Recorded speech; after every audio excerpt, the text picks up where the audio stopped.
Everybody know who Big Floyd is now.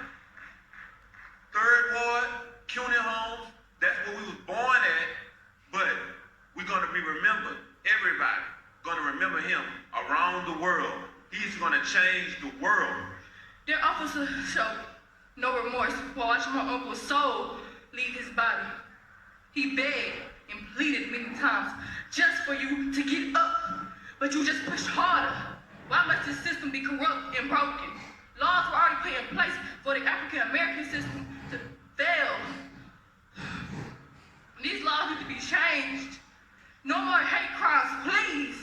Someone said make America great again, but when has America ever been great? And that service is now over at the church in Houston, the Fountain of Praise Church in Houston, Texas. And we are expecting the coffin to head towards the cemetery in a funeral procession any moment now. The family of George Floyd spoke movingly of their relative, but we also heard from the Reverend Al Sharpton, who gave the eulogy. We are not fighting some disconnected incidents.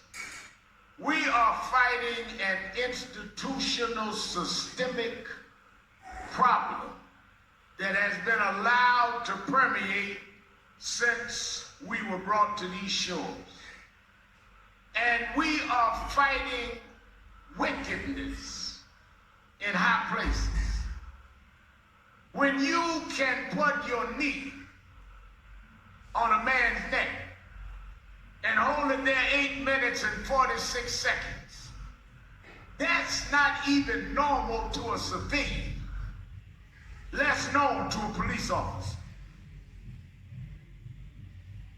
There were also other politicians involved in the service, and there was a message recorded, a video message from Joe Biden, the Democratic presidential hopeful and former vice president. He actually met George Floyd's family in person on Monday, but sent a message for the funeral. Today, now is the time, the purpose, the season to listen and heal. Now is the time for racial justice. That's the answer we must give to our children when they ask why.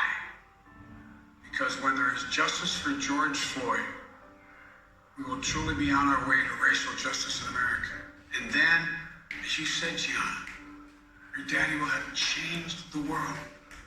May God be with you, George Floyd, and your family. And as we watch the pictures from the Fountain of Praise church where that funeral was held, and we wait for the procession to head to the cemetery, let's bring in John Hendren, who's been watching this and covering these events, the death of George Floyd for the last 2 weeks. John, when you spoke to people who went along to see we saw people filing through the church to see the body, even before the funeral, people really have been kind of moved to travel from afar for this, haven't they?